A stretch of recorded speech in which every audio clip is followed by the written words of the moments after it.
Thank you, Mr. President. Colleagues, this morning I will be brief.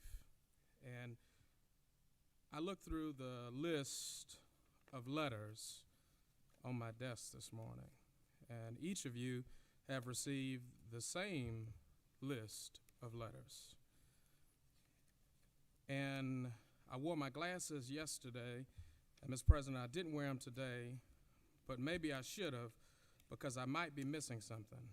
And as I flipped through and I did a roll call of everybody that had submitted a letter, I noticed I didn't have one from one insurance company.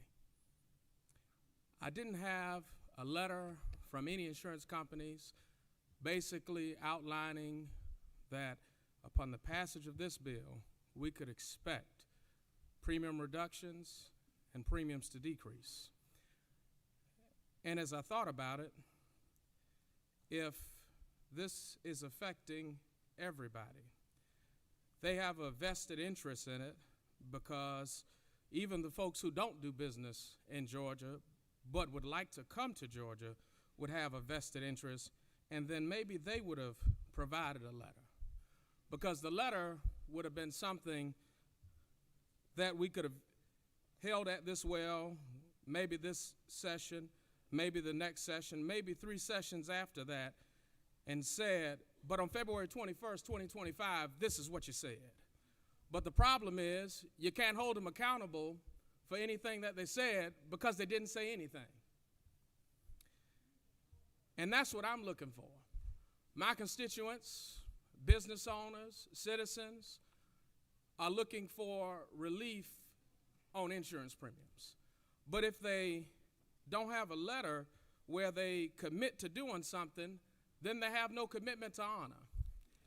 And I heard a great preacher one time say that in order to hold folks accountable, you got to ask them to be true to what they said on paper.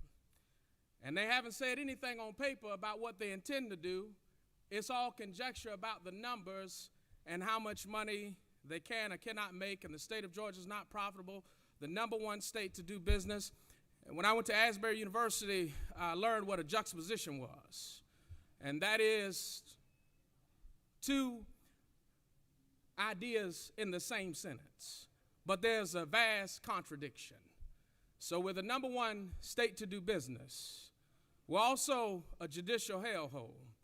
And then we're also losing insurers by the day.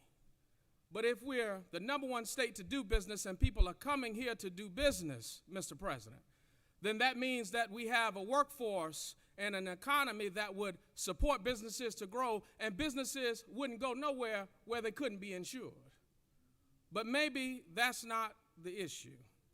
Well, Mr. President, I just asked my colleagues to think about what's said on these papers. Everybody is an association or a business owner or directly affected, and I even see the letter from the independent insurance agents.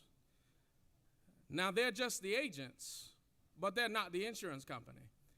Where's the letters from the insurance company, Mr. President? And so as I get ready to close, now y'all know I'm also a Baptist preacher, so I got 3 more closes. Let us not seek the Republican answer or the Democratic answer, but the right answer. Let us not seek to fix the blame for the past. Let us accept our own responsibility for the future, and that was President John F. Kennedy. And the reason I share that is because it is not about anything partisan in this. It is about where are the letters from the insurance companies. Because before you vote on something, I want to be able to have something in writing to make sure that I know what the insurance companies are committing themselves to. Because in the Constitution, we wrote out, the architects of our republic, what we would commit ourselves to do.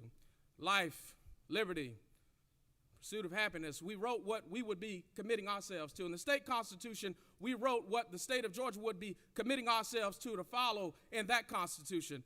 I just asked colleagues, what will the insurance companies produce to commit themselves to so that we can hold them accountable by what they said?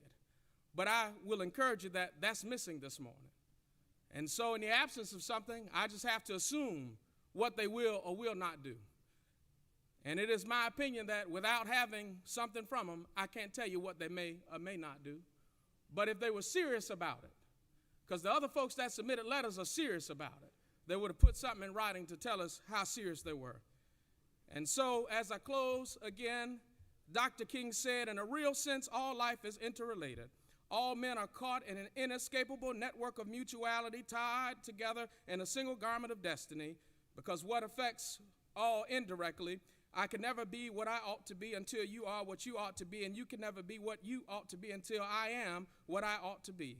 And this is the interrelated structure of reality. And until we have documentation and letters from the insurance companies that tell us what they're committing themselves to do, then what we're talking about today is still interconnected and interrelated, because we really don't have an answer for what the folks are asking us about, and that is, how will my premiums go down?